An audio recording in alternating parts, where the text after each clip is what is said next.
Այս օրերին հաճախ է խոսվում ձայների փոշիացման մասին, այդ թեզի կեղծ կամ իրական լինելու մասին, հատկապես ԿԸՀ-ի հրապարակած տեսանյութից հետո։ Եկեք գործնական օրինակում համոզվենք, կա այդպիսի բան, թե ոչ։ Հայաստանի Հանրապետության օրենսդրության համաձայն ազգային ժողովը պետք է ունենա նվազագույնը 101 պատգամավոր։ Սա նշանակում է, որ ընտրությունների ժամանակ անցողիկ շեմը հաղթահարած ուժերի միջև պետք է բաշխվի 101 մանդատ։ Եկեք մի պարզ վարժության օրինակով ցույց տամ, ինչ է նշանակում փոշիացում եւ ինչպես են բաշխվում մանդատները։ Ենթադրենք ազգային ժողովի ընտրություններին մասնակցում է 100 մարդ, եւ այդ 100 մարդուց 40-ը իր ձայնը տվել է առաջին ուժին։ Հա? Եկեք պատկերացնենք։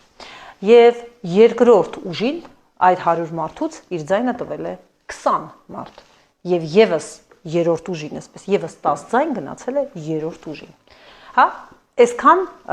ուժեր են, 3 ուժ է հաղթահարել անցողիկ շեմը։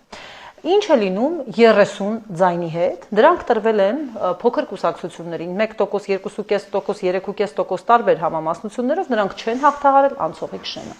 Եվ եթե ձայների փոշիացման թեզը կեղծ լիներ, այս 30 ձայնը, որը դուք հիմա տեսնում եք, այս 30-ը, որը ոչ մեկի չի տրվել, չի բաշխվել, որովհետև շեմը ոչ մեկ չի հաղթահարել, սա բոլոր օրինակ մեր դեպքում 16 կուսակցությունների ձայներն են, այստեղ միտեղ պիտի մնալ, ինչպես ասում է կենտրոնական ընտրականը։ Չպիտի մասնակցի ոչ ձայների բաշխմանը, ոչ մանդատների բաշխմանը, բայց դա այդպես չէ, մանդատների բաշխման process-ում այս 30 ձայնը ոչ միտեղ չի անհետանում։ Հիմա դուք ձեր էկրաններին տեսնում եք Հայաստանի Հանրապետության ընտրական օրենսգրքի 95-րդ հոդվածով նախատեսված մանդատների բաշխման բանաձևը, ոչ թե ձայների բաշխման, այլ մանդատների բաշխման բանաձևը, այդ 101, հա, ուրեմն մանդատի բաշխման բանաձևը, որտեղ այս 70-ը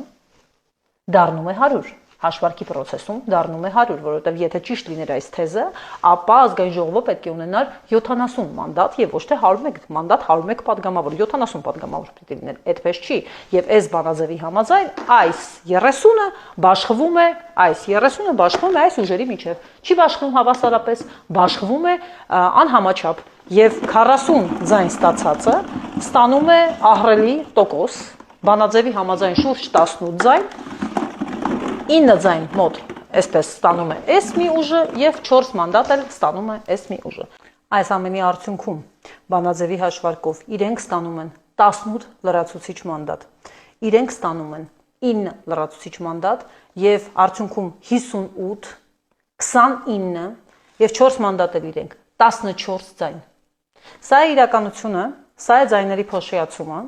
երբ այն ուժերը, որոնք չեն մասնակցում հաշվարկին, փաստացի իրենց ձայները տարալուծում են այս ուժերի միջև, ովքեր անցել են խորհրդարան, ամենաշատը տալով հենց նրանով զբաղեցրել է առաջի տեղը։ Իսկ եթե խոշորանային, պատկերն այլ կլիներ։